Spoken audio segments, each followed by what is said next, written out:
Welcome to Two Sober People at the Drunk Party where clarity cuts through the noise. Who are we? We're simply two black professionals providing you guys with our perspective on today's society. I'm your host, Dr. O.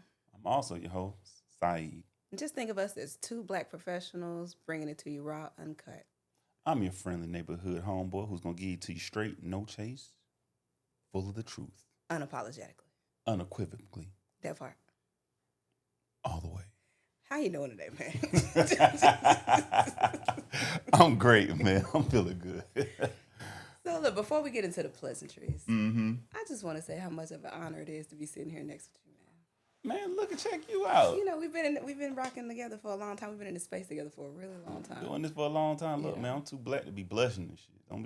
Don't do that. I like to give you your flowers while you're still here. And he took it too far. You see, this is why you just don't. That's why you don't get nigga shit. You just took it too far. Man. No, want to tell you. I appreciate that, man. No, definitely. Yeah. The pleasure's all mine. I wouldn't want to do this with anybody else. Like, I definitely, it's refreshing to do it with somebody who truly knows me through and through. Yeah, and the good thing about us is we share a lot of similar thoughts and insights. Yeah. Yeah. But we also bump heads when it comes to certain topics and ideologies and ways of life. And don't get it twisted. We ain't always best friends when it comes to everything. Now that is true, especially about what we're going to be introducing today. I don't know. We'll see where it goes. We'll see where it goes. I- I think we might have some similar thoughts. But hey, I got a lot of ideas and thoughts about how you do things in regards to parenting. the episode's about me. I mean, not about you, but I mean, you fall in the. Why you directed to me though? We used to be talking about society. We Like, are, I feel like but you we're don't- also a part of society. And you know, sometimes if I feel like it applies, then I'm going to. I don't even like when you start talking like T.I. Like, what you mean applies? Like, It applies. That's how you know it's gonna get real. that's when you know it's gonna be some foolish. Niggas start talking like T.I. As we start to get into the seriousness. the complexities of the matter. No, seriously. Yeah, so I wanted to introduce the topic of punk ass parents. Who a punk ass parent? Seeing that I don't have kids yet is definitely not me. I'm the punk ass parent. Yeah. Why you didn't say this is what we talking about today? I wanted it to be a surprise. Surprise. I don't even like surprise. What? Hold on. What you mean punk ass parents though? Okay, so let's get into it. What exactly is a... Hold on. You got to prep me before we start directing things directly to me. Like I said, it's about society. It's not just about you. see, But there since go, you are there a you go, member there you go of with that- there you go society... with your tip vernacular. I'm You just doing saying. all the... Since you are a member, a member. I think it's important for us to, you know, just kind of address some of the So we gonna complexities. so today's episode we gonna be at odds. Huh? We're going to be at... Okay. All right. Well, let's do it. No, so I think it's important for us to kind of just bring some insight into what exactly is a punk ass parent. Please enlighten me. All right, so it's not those single mothers or fathers who are trying to raise their kids or parents who are really truly trying to do their best. It's not them, you know, because I understand that parenting can be very difficult. It is for the parents who lack accountability when it comes to raising and training their kids. The parents who make excuses for their children's behaviors.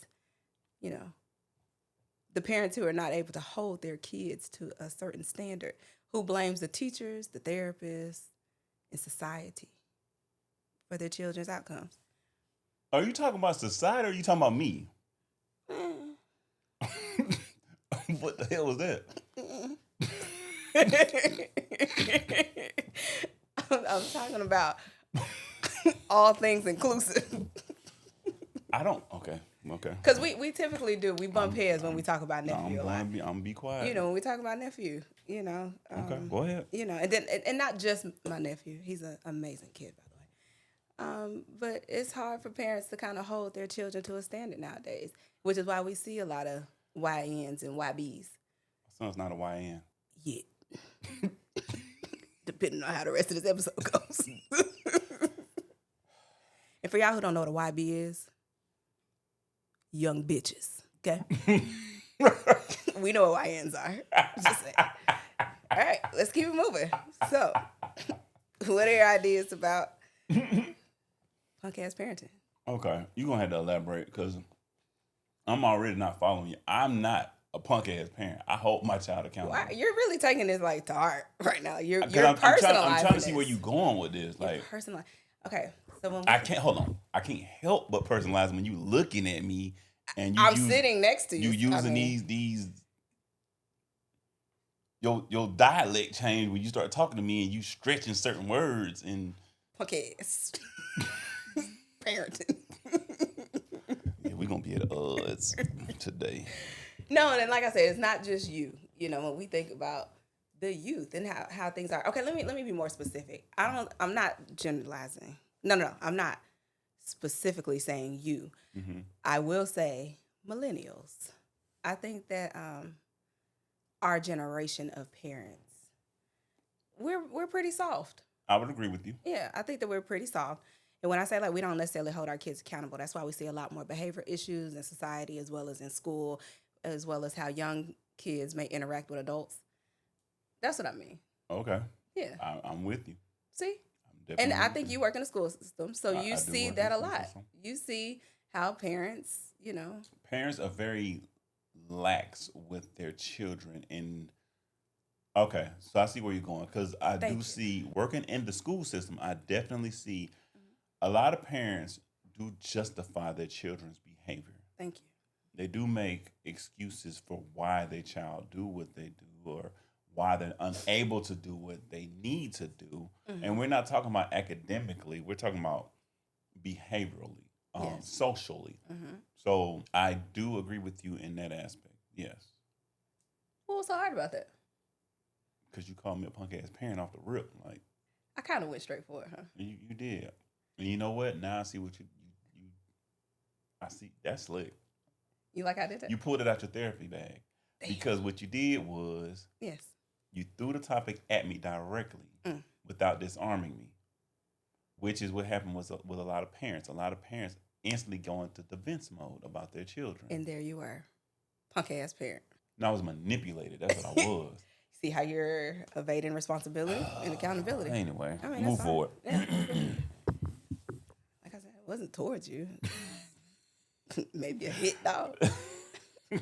But so when we talk about punk ass parents, right? Mm-hmm. What are some of the characteristics of a punk ass parent? Because to be completely honest, I don't know any parent that's going to truly take on that title. Yeah, because it's not one that people are gonna want to align with because it doesn't sound good. But again, we're not here to make it sound good. We're here to cut through the noise. That part. I'm with you. Mm-hmm. I see what you're doing now. You cooking. Let me cook. You on a slow burner. I like to warm up. I'm like an old Buick. You gotta pump me a couple times. You gotta crank me up. You gotta hit the gas a couple times. Yeah, that part. Okay. So how you say like a lot of parents would get on the defense. You remember back before, not too long ago, you know, like it was a community. Like we had community and you were able to talk to kids in the neighborhood or kids at school. You're able to pull kids aside and say like, hey, I think this needs to happen. You need to change your behavior. You need to do this, do that. We can't do that now. Like parents are so protective, so defensive, so guarded against their kids. They allow their kids to just kind of run the show. You're not talking to anyone's children. You can't say anything. You're not talking. You're not talking to anyone's child at all. And I think that right there has hurt. Like that kind of created a divide within the community. Because before, in your community, your neighbor was able to say something to you. Your neighbor didn't necessarily have to have a solid relationship or even a rapport with your parent. But if they saw you misbehaving or they saw you doing something inappropriate, they were able to get on to you And redirect the behavior. to the point where we made sure if we were gonna be out there doing what we were doing, you had to make sure no adult was around. Period. Because at any given point in time, any adult, if they knew you or didn't know you, could reprimand you. Right. Now, you liable to get seen about if you reprimand a child, even if they are in the wrong. Mm-hmm. And I honestly feel like that has hurt our community. I'm wondering when the shift happened. I have an idea in what I'm thinking about. When do you think the shift happened for us? That's a great. I don't know. I gotta think. I gotta think on that one. For me, I think I saw the shift happen when parents were no longer able to truly discipline their kids, Mm-hmm. when children learned that there were legal consequences for being reprimanded. So when kids were in the school system started telling kids that they were no longer going to get in trouble. Or when a child realized that they could call the police and potentially get their parents in trouble, parents kind of laxed up. I have a different take on that because Okay. with me working in the school system, my take is going to be a bit more biased and against that notion, right? Mm-hmm. Because the school system never said you can't hold your children accountable. The school system never said you can't reprimand your child. In fact, we want you to reprimand your child. We want you to get onto your child. The shift came about when teachers were no longer able to call parents Mm. and parents be receptive of what's being said about their children. With me working in the school system, I've never worked in the classroom, but working as a counselor, I work cohesively with teachers, right? A lot of teachers don't even like making phone calls to parents. A lot of teachers don't even build rapport with parents, which is not a good thing. Let me just say that, off the rip. But a lot of teachers don't build rapport with parents because they already know what's going. A lot of the parents, they already know how that's going to go. At some point in time, they're going to have to call you for little Johnny, and a lot of times parents don't answer the phone at all. The only time they ever hear from parents is when little Johnny goes home and tells the parent, "Hey, somebody wronged me at the school, and now you're coming to the school guns a blazing." Okay. Let's take it a step further, and this is the part where a lot of parents who are active don't understand why a lot of teachers take the approach they take. You'll be surprised at the number of teachers that get cursed out for calling parents to inform them of their children's behavior. You have parents now who will believe the word of their child over another adult who was put in the position to watch over, educate, and care for the child during the day. You will be surprised how many teachers get. I mean, and the crazy thing about it, not even just getting cursed out. The student is prepping them, telling them, "Go ahead and call my mom. She's gonna cuss you out anyway." That was not a thing for us. No, I mean, maybe because we were parents. I mean, children of immigrants. So that was not a thing. I mean, even still, like, I mean, yeah, our parents were immigrants, and immigrant parents are they, not to say American parents don't take education serious, but coming from an immigrant household, oh, you not playing with education at all. They're gonna believe every single word that the teacher says, regardless of how Regardless. outlandish it sounds. Like they could tell Regardless. you, they could tell our parents, oh, Saeed was at the school trying to build a bomb today to kill everyone. You build a bomb. So you want to kill everyone? Right. A bomb. I sent you to school to build a Oh, bomb. you have forsaken me. Oh, Mom, it's not true. Like what? they're not. But seriously, like No. I've been in positions where I've called parents and Okay. I'm informing the parent as to the situation, letting them know, hey, we have witnesses who are his or hers classmates. They've written statements. I'm informing them of what's going on. Where are they at right now? Can I speak with them? He's right here. They can hear you. Can you please take me on speakerphone so I can speak with them? Mm-hmm. Get a phone to them. I hear, I didn't do it. Mm-hmm. He said Uh-uh. he didn't do it. That's all I'm hearing. Uh-uh. I didn't do it. They give me the phone back. Yes, ma'am. He said he didn't do it. Well, man, we have written statements from multiple people. But he said he didn't do it. You got to almost tell parents we have them on cameras. The schools have cameras Yeah. everywhere, and they still want to come. All right, come on. We'll come to the school. We can show you the footage in So person. you want to be protective of your kid, but at the same time, it's like you're not holding them accountable at all. But what kills me is you know who your child is. You know who your child is. You know your child misbehaves to the point where it's a running joke in the school system, right? The most misbehaved children have the best attendance. Let that marinate. What's the correlation in that? You know your child is just such an angel, but they don't miss no days of school, huh? Because you want them to get out of the house. Exactly. But if someone's calling you to inform you of, hey, what they're doing, and we're not calling just to be, we're not saying your child's a demon child. We're reaching out because our hands are tied here at the school because, and what a lot of people don't understand is because there has been data that shows that especially African American children are suspended at such a disproportionate rate. The school system does not promote suspending black and brown children. We need consequences. No, now, dig a little deeper now. They don't want to suspend children, black and brown children, at a because Disproportionate rate. because they're getting suspended at a disproportionate rate, and I am with that. But with that being said, there's only so many different type of consequences, creative strategies, creative ways that we can hold this child accountable. So now let's dig a little bit deeper. Now we're getting into your child putting their hands on teachers. But if you hear what you're saying, it's still about everyone else around that child trying to reprimand that child and correct that child and still not in the hands of the parents. Mm-hmm. So now, speaking specifically about the school system, now kids are attacking teachers. Ain't no now about it. It's been happening. Well, been happening. And the crazy thing is, I work in elementaries, on the elementary side of things. We're not talking about middle school, and we're not even talking about high school, where the students are the same size as the teachers. That's scary. The counselors. That's scary. The administrators. That's scary. All right, so there's no consequences. You got parents who want the respect of being a parent, but they're not really parenting. There's a lot of empty threats. You don't know how many times I have heard my friends say, I'm going to count to 10. I'm going to count to 5. 1, 2, 3, 4, 5. I'm going to count over again to 5. And it's like, come on, man, do something to them. They remix the count. It's like nothing's happening. So now your kid learns, it's a learned behavior at this point that mom's going to give me all of these empty threats. Nothing is going to happen. There will be no consequences. Mm-hmm. You don't know how many times I've heard parents say, I can't get my child up for school. My child does not listen to me. How do you get that far gone to where you can't wake your child up and get your child to school?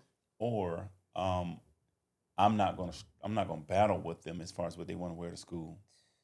What do you mean battle? There is no war. That's the thing. We're not battling. We're not fighting. There is no quarrel. You're gonna wear what I tell you to wear. If I tell you to go in there and go dress appropriately for the weather, that's what you're gonna do. But you'll be surprised. Even on the elementary level, we've been having super cold mornings, right? I'm talking. We've been in the 20s, mid 20s, high 20s, low 30s. I have students come to school, shorts, t-shirt, no coat. But when parents are dropping them off, the parents got on Scully, beanie, gloves, coat, scarf. That's crazy. Pulling up, dropping the kids on, the kids hopping out, shorts and t-shirt. And then you look at kids, you look at parents. So you kind of like picking your battles? What battle? There is no battle. There is no battle. I asked you to wear this, you're going to wear this. I will say the one thing I noticed is there's not a lot of follow through. Like you're saying it so easily, but you got to speak to the other parents out there who probably do struggle with this, because there are parents who truly do struggle with follow through. How do you follow through when it is 6, 7 a.m. in the morning? Your kid does, it's a struggle every morning. Some parents are like, look, I'm just going to pick my battles. Today ain't the day. I'm just not going to do it. I guess for me, the part where it gets a little confusing is if you find that your child is, let's talk about dress code, right? Mm-hmm.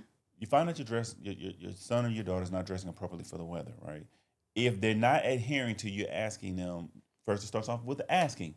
If they're not adhering to you asking them to dress appropriately, now you got to be a parent and go the extra mile or take the initiative to pick out their clothes for the next day, right? That's what you do. To say I'm picking and choosing my battles, I don't want to fight. Parenting is all about fighting.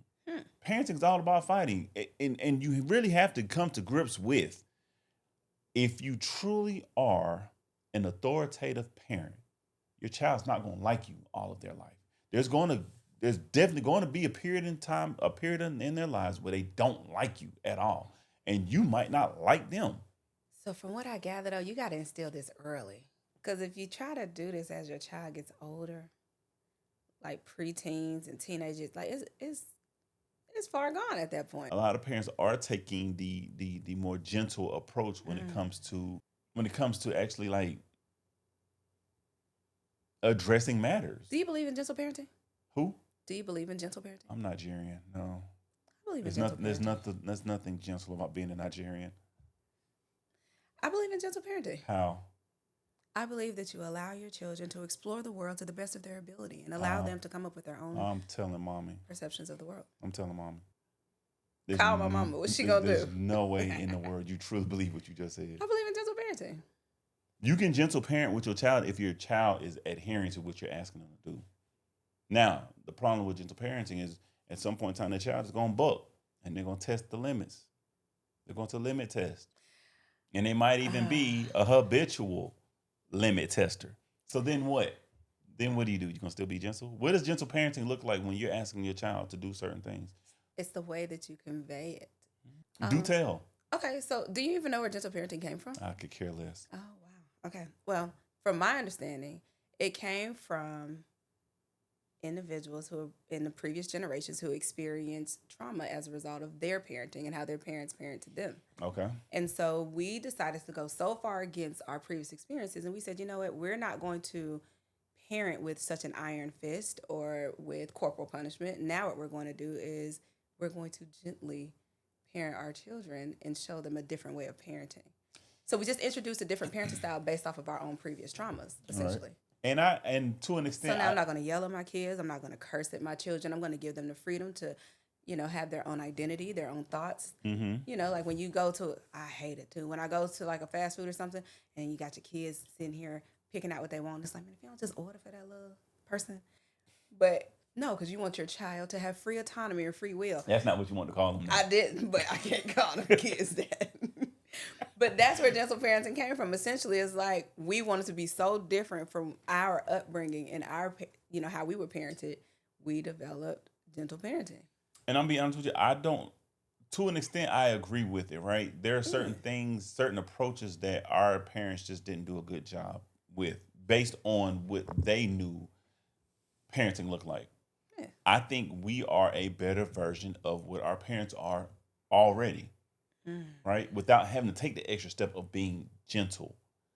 Like, there's nothing wrong with, while you're at a restaurant, you're taking, extra time to allow your child to explore the menu and being able to articulate their thoughts and what it is that they're looking for, right? There's nothing wrong with that. I do that with my son. And I stress that, like, hey, I need you to utilize your voice. You're a young man. I need you to speak so they can hear you. I need you to feel comfortable. Quickly. It's not a quick. They're still children. They're learning. With every single time they do it, they will get more efficient with doing so, right? That's not what I'm talking about. Them doing that is not an issue. But when you're seeing that you're going to have to step in and exercise your parental, not your rights, but authority. Your parental authority. Mm-hmm. Excellent. Thank you. That's where you see this lackluster approach comes from. And then there is an excuse for why they are taking the approach that they're taking. Okay, you said they're at the restaurant, they're taking an extended period of time to let little Johnny order his food, right? Facts. They get their food, they go sit down. Now little Johnny's at the table throwing the food. What does that look like as far as being a parent? How do you address that? You're the parent. How would you address it? Ask them to stop once, maybe twice. Then what? Then whatever they're throwing, I'm taking it from them. Whether it be toys, if it's food, if you're throwing food, you don't want it. Johnny is now crying and being disruptive. We're not crying and being disruptive, but let's say for the sake of, argument, he is doing so. So then now we're going to excuse ourselves from the table. We're going to go to a separate location, and we're going to have a different type of conversation. It's not going to be as gentle and as pleasant, but I'm not just downright yelling and screaming at my child. See, the thing about it is, if you're doing it on a consistent basis, as far as establishing structure, you don't have to worry about that as much. Now, your kids are going to try you in public. Like, it just is what it is. Like, I've been tried in public by my son. Like, they say terrible twos. It ain't them twos. It's parent knows it's them threes. It's the threes. Yeah, them thrilling threes. He was an angel. He was not. He was the best. Okay. I love those 3-year-olds, but you have to understand, like, you nip it in the bud because that child's not only testing limits when they're out in public. And the thing is, and this is what get me working in elementary school. A lot of, and now I'm speaking to um, parents who have little girls. A lot Oh, of the behaviors that you find to be cute when little girls start developing their own personalities and they're getting a little bit of sass about them, and it's kind of funny because they're mimicking adults. It's cool, but the thing about it is, you got to be mindful of that because if you allow that to happen too much, it starts to become who they are. And that cute behavior is going to still be the same behavior when they're 5, 6, 9, 10, 12, 15, 17, 19. Ain't so cute no more when your little 15-year-old talking to you with her hand on the hip, swaying their neck, and not listening to anything you saying. kids learn their parents just like parents learn their kids. No, definitely. And then we got to also talk about the over befriending of your child. Most parents are way too familiar, way too friendly with their kids. Now, I was Like, gonna say most children are too familiar with their parents well, and yeah, adults. yeah, that too. I don't know. I just always thought it was a bit strange when adults are just kind of in their kids' business. Like they know everything that. Let me not say that. Well, how your children, because I know adults, you're supposed to have a hand in your kids' lives, but You should be in when tune. you're best friends with your kids know your dating life, you know their dating life, you know all the beef they got going on in school and all. That's too much. How do you plan on enforcing any kind of real structure or boundaries when you're overly befriending your child? But you know where it comes from? It comes from those parents really not having a close knit bond with their parents. Now I'm speaking from speculation, but I can't see no other reason as to why you would want your child to be in your personal business, especially your dating life, your social life, things of that nature. You want them to know all of that, but you don't want them to know that you really ain't rich for real. Oh, You really don't have the funds to do the things that you're doing. Like, because a lot of children really think their parents are more well off than what they really are. we talk about that a We lot. will get into that. That's a whole nother Yeah. episode. But yeah, I just don't. I can't see no other reason as to why you want your child to know your personal business. Because a lot of adults, after a while, they start to lack their own friendships, and so they become overly familiar with their kids. That's sad. So That's a now, whole nother topic so in itself. you literally are befriending your child. Hmm. But then when you do that, you disrupt that parent child dynamic. And now you have your child who feels like now they're an adult and they can interact with you as such. So, how do you give consequences to another adult? Ooh, and how do you expect that child to interact with other adults when they interact Facts. with you as if you guys are peers? Facts. Because now they trickle into school and now they talking to us like we homeboys and homegirls Hmm. or we on the same level and we're like, no, that's not what's gonna happen. Yeah. Let alone the old lady at the grocery store or the old lady in the neighborhood or the old man who's whatever in the neighborhood. Like, now there's no there's no structural dynamic to it. Or when they're interacting with one another, their own peers and Facts. amongst other adults. Right.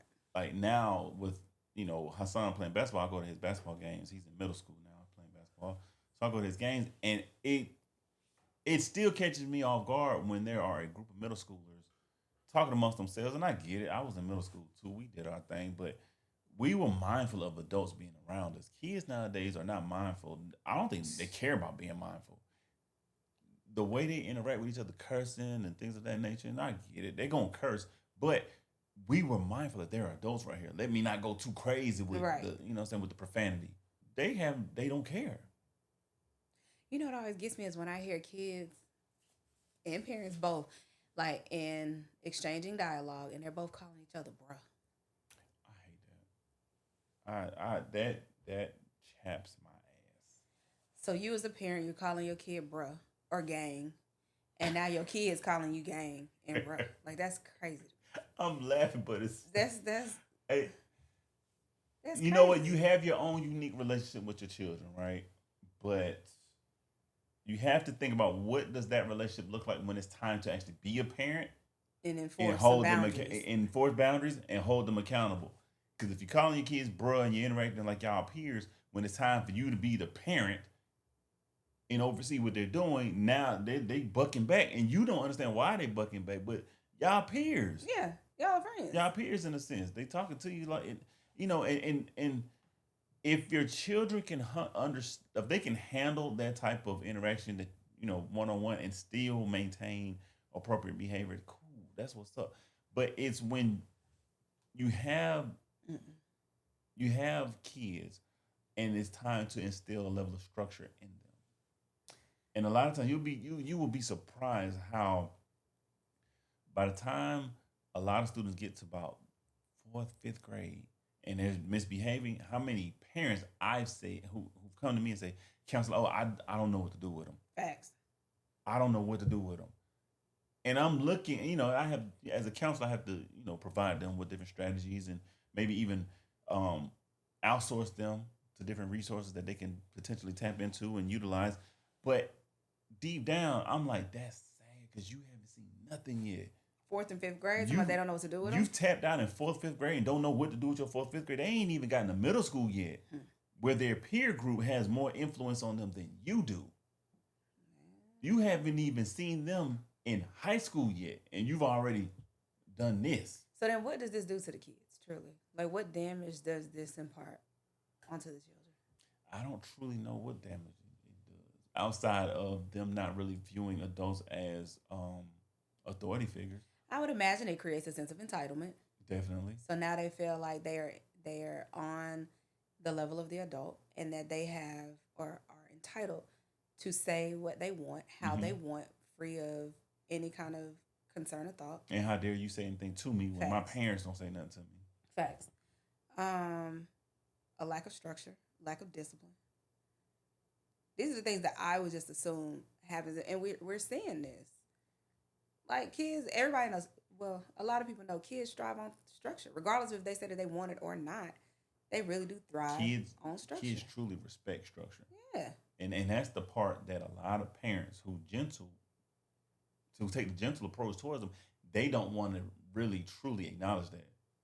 They don't want to believe that kids truly respect structure. you can gentle parent and have structure. You can, but you also need to know your child. And there is no cookie cutter approach to raising a child. Some children, and I just had this conversation the other day, right? Some children, you can give them a look, and that'll Oh make them yeah, straighten up. that's how it used to be. It's not like that no more. Well, it depends on the child, right? The look didn't really do a lot for me.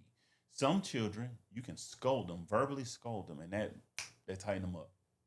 Then you have your other children who you might have to take a more physical, a more abrasive approach to them, where you may have to spank them. You may have to put them in timeout. You may have to What spank kid them. was you? What? What kind of kid were you? I'm an adult. Why are we talking I'm about saying, what grown? kind of kid were you? Can I finish what I was saying? Um, And then you have some children who, if you put them on punishment, they were definitely receptive of that. Now, to your question, what kid was I? I think my preteen years, I was more of the, you probably had to spank me. You probably had to go hands on with me. But then when I got to my teenage years, I valued my social life tremendously. So you putting me on restrictions, punishment, things of that nature, that really worked on me because I need to get outside and see what's going on. That I, our area, we really went outside. we So did. don't take that from me like that. Now I'm stuck in my room looking out the window, and I didn't have the type of friends who they were cutthroat. They want to play in front of the house. Facts. They would kick it in front of the house to show me what I'm missing. Like even kids from other neighborhoods would come into our neighborhood on our street, and now we're gonna post in front of Zahid house and kick it. So yeah, that for me that worked. My teenage years, but that's where being a parent, that's where that comes into play. You have to be aware of what works for your child. There is no cookie cutter approach to raising a child, and you had to really truly be realistic about it. And this goes for parents who have multiple children. What work for the firstborn may It's not not gonna work for the work. secondborn. These are two totally different people, separate personalities. I'm making this face. I'm finna ask you the same question. What worked for you? Gentle parenting worked for me. That's a lot. Shut up. I want to say though, I hear you. You're so passionate about this, but I have to be. I have a child. I have a preteen. you're a punk ass parent though. You don't do a lot of follow through with my nephew. How you know? Because we have these conversations where you'll put nephew on punishment and you'll go hard. He on punishment. He ain't gonna see the light of day for the next next thing you know, I just went and brought him an outfit or two. I talked to him. He's okay. And it's like, what happened to the light of day? So it's not as easy as you're saying it, because I know you're saying it, and I know for other parents who are watching, they're gonna be like, "Dang, it's really not that easy." Like, I never said it was easy. We want it to be known that Saeed is a punk ass parent as well, and he struggles as well. My nephew doesn't get whoopings at all. I'm definitely not a punk ass parent, but okay, so he doesn't get whoopings. Let me speak to another side of that, right? And this is where a lot of my men who are co-parenting can speak to this. It's a lot more. There's a level of difficulty when you are no longer in the home with your child full time, right? And you're co-parenting. Yes. And when you are the weekend parent, you don't want to spend your time with your child with them being on punishment. It does add a level of complexity and difficulty to the situation. Now, I will give you a smidget of what you're talking about as far as not following. I do follow through, but I do allow there to be some grace as far as buying. Okay. So in a sense, I may be a bit of a punk. However, you don't understand the type of conversation. We have our conversations. Now, what I will say is this. I have caught wind of aspects of my approach not being as effective as I would like for them to be. So I'm having to fine tune my approach when it comes to my preteen now. Okay. I will give you that. Okay. I don't like how you trying to do that on camera, but it's cool. I'm just saying we're bringing our perspectives to the table. That's my perspective. Sure. And you know it's as hell right now, but we're gonna cut through it. But I will say this, even with me speaking my perspective on it, because at the end of the day, we're not experts. Right. When it comes to this, like we're simply giving our perspective on things, right? So, if you don't agree with it, understandable, but there is some validity to what we're saying, and what you're saying does have some validity to it. I will give you that. It's not always as cut and dry. It ain't never cut and dry. When it comes to parents, it's never gonna be cut and dry, black and white. Like there are areas of gray. There are gonna be, because once again, we do operate from a place of trauma for a lot of us, right? So there are things that I don't want, and I'm sure I'm not the only parent. There are certain things I don't want my child to feel that I felt. But that also is what makes you a punk ass parent. Because a lot of things that we felt and experienced when we were younger molded us to be who we are now. And we are removing that from our children. You understand what I'm saying? It's similar to when we talking about shaming. A lot of times with shaming did a lot for us. Shaming is how I learned how to dress. That part. I knew coming to school, if I didn't have my fit together, I'm getting flamed. What? Like point blank, I'm getting flamed. I had my homeboys were some of the funniest people in America. So I knew what time it was. So I had to come with it. And that's how I live my life now. With that being said, I did have to come to grips with, I'm going to have to hurt his feelings a bit. I'm going to have to take it up a notch. I'm going to have to be deemed the lame parent. And no, I don't think anybody wants to be labeled the lame parent, the corny parent, the parent who the child doesn't want to speak to when they come out the room. It's not an easy feeling. It's not a good feeling. But at the end of the day, no one said parenting was easy. And if your kid likes you, I ain't saying love you, but if your kid likes you all the time, right, you might want to reevaluate the way you're parenting. I like how you brought perspective to now that he's a preteen, you had to refine your parenting style again. Because at each stage of development, you're going to have to tweak and refine. Oh, for sure. Yeah. For sure. Yeah. Especially with little boys. You got to really be on them because little boys start to smell themselves. They start to test the line. Like I had to, just to kind of provide a bit of clarity as far as what I'm going through, I had to get on to him as far as not responding to text messages and phone calls. And I had to reiterate to him, like, that's ignoring me. I don't care if it's on via telephone. That's you're ignoring me. That's equivalent to me being in your face and me asking you a question, you just looking at me. That's equivalent to me calling your name and you walking past me as if you don't hear me. If I call you, if I text you, you see it, and you don't respond, you're ignoring me. That's disrespectful. And little does he know, I know every single time when he reads that text message because it gives me the little read receipt. Was there a consequence? Oh, there will. Oh, for sure. Yeah. For sure. For sure. For sure. For sure. What you?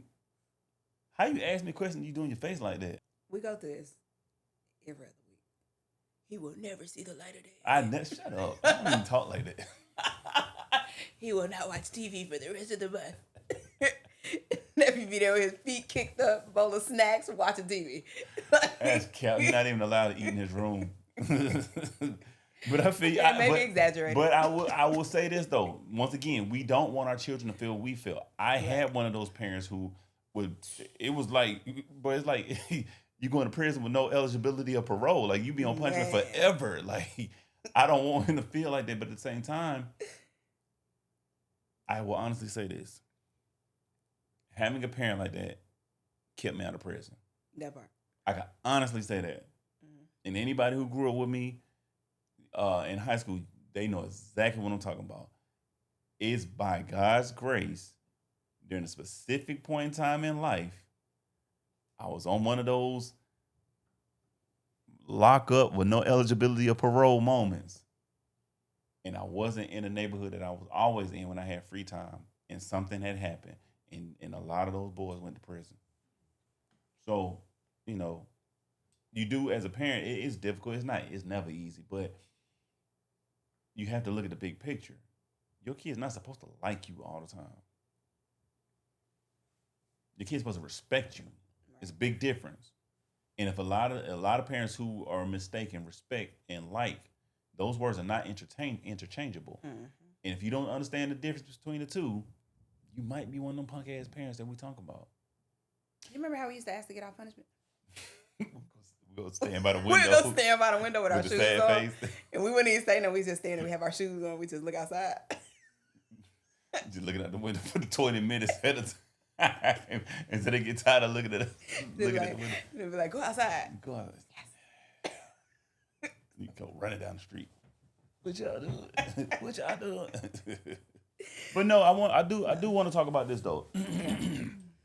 Because I was listening to the radio the other morning, and the Young Jock Morning Show has a segment where I guess there are people who will call in and talk about an experience that they had with someone that they were dating and how they want to kind of air the person out. And then Young Jock in the Morning Show, they would call the person and say, hey, do you know this person? And the person like, yeah, I know this person. We're dating, woo, woo, woo. And they'd be like, you know, can you tell us about this relationship? Anyway, to summarize. Yeah. There was a lady that called the radio station. She said she was talking to a guy. She really liked the guy, but she had to cut it short because she didn't like how the guy was approaching her about her parenting style. Oh. Right? Of course.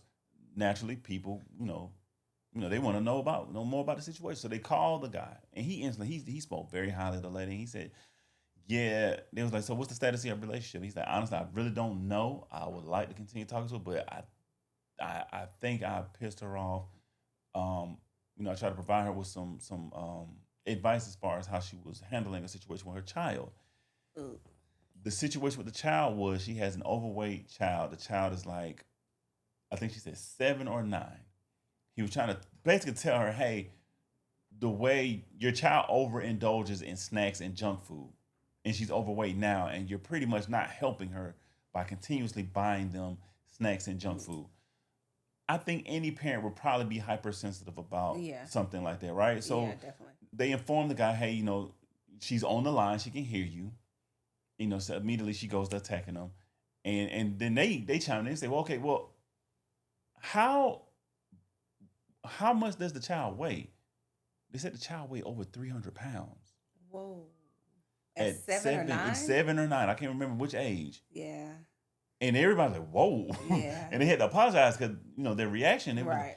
And he was saying, like, I'm not talking bad about you, but realistically, you're not helping the child. Right. You're a slim, well-built woman, but you have this child who every time I come over, they're eating blow pops, all kind of snacks. He said to the point where I can't even get none of the snacks because if I try to get one snack, the little girl turned into like a little pit bull. She tried to bite him. Like I don't know if she tried to bite She him, be but growling? she be on like basically like get off my snack. Like you know what I mean? She don't do that. She's a kid. But in that moment, I was like, oh.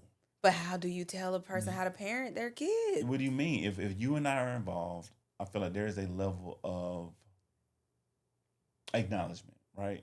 I should hear you out. You should hear me out. If we can't even do that, we're not gonna work. But if you're not willing to hear, hey, this right here might not be the healthiest approach to raising your child. Sheesh. And that was in that moment, I was like, he was trying to help you out. And now, if you remove this man from you and his child's life, no one's gonna be able to be there to let you know, hey, that's not right, that's not cool, or hold you accountable for having this child overindulge in junk food.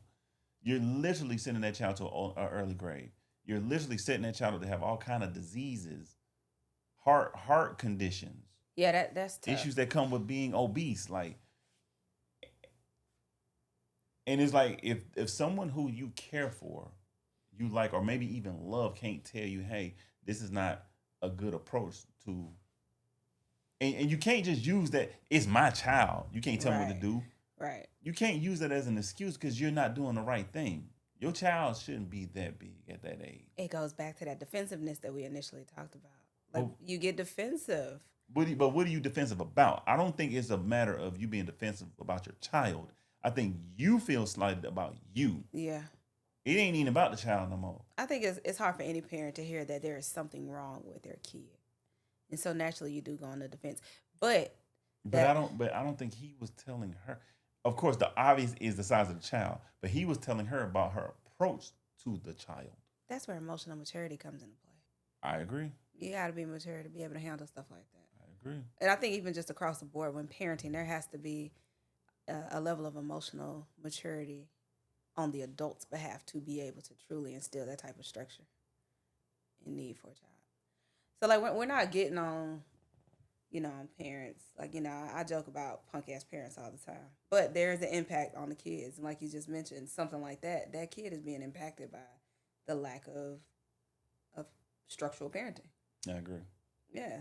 And it'll never be a hit on the parent because at the end of the day, there's no manual to being a parent. We all are trying to figure this out as we go. We're all bumping our heads. It's all trial and error. Lord knows I've made some mistakes. I've had to go back to my parents. What I will say is this across the board, and it's to all parents. I said this before, the children are the program. And nothing's bigger than the program, right? So regardless of how you feel about yourself, regardless of how you feel about what you did, regardless of your intentions, when you have identified that you have taken a misstep, you've done something wrong, never be too big to go to your children and apologize. Never be too big to apologize to your children because number one, what you're doing is you're letting the child know that you're human and you make mistakes and you're not too big to apologize. Number two, you're showing them that there's nothing wrong with apologizing and that they're human and they're going to make mistakes. And when they identify that they've made mistakes, this is how you address and handle the mistake once you have identified it. I agree. Now, with that being said, once your child knows that you have no quarrels about apologizing, when you know you're right, stand on it. Stand on it. Point blank period. You got to stand on it. As parents, it's not easy. I don't like putting my child on punishment because I don't see my child every day like I used to. And for men who are co-parenting, who have been put in the place of being weekend parents, that is the most difficult thing for us because we look forward to that time with our children. Or women. Or women, yeah. Women are designated as weekend parents as well. But it's not easy for us. Right. But at the same time, parenting's not easy. And you got to stand on something. You got to stand for something. Yeah. If you keep wanting to be the fun parent all the time, then cool, that's going to be it. You're just going to be the fun parent. You ain't really going to have no say-so when it comes to serious things and serious implementations. The biggest thing is finding a balance. You can be the fun parent, but you also got to instill some type of discipline and boundaries and structures too. Yeah. You can't just be fun all the time. That's not okay. Yeah. I put my child on punishment, but I also let him know I don't hate you. He also takes his child off of punishment as soon as he gets on. He does his bid the way he needs to do it. I love you, nephew. But you got a punk ass parent. Thank you for being such a good sport today, because I know I was on you. Shut up. But no, I really want to see parents do a lot better, you know. And I know y'all do the best y'all can. I'm not a parent yet, but I know that it's difficult. No, We can't, we got to show something. I think we all want to see parents do better because at the end of the day, nobody wants to see anyone's child go to jail for some type of heinous crime that could have been prevented. We don't want to see. We talk about YNs and YBs and we joke about it, but at the end of the day, it's much more than them being a terror or a nuisance on the community. We don't want to see things happen to them. Like I literally just saw on the news this morning where they just apprehended a 16-year-old boy for a shooting incident down there on the south side, and they linked him to another shooting. He was on the run for another shooting. I'm like, damn, but they finna fry you, bruh. You 16. You haven't even lived life yet. Like that's my thing. Like we lived lives a certain way when we were younger, but by God's grace, we were able to make it into adulthood and be able to change ourselves. They're not giving us the same type of grace that they're giving little white boys for making mistakes. They're not looking at our black boys and saying, you know what, your future is much brighter than this dumb mistake you made, so I'm not going to ruin your future. They're not saying that about our boys. We got to be honest about that.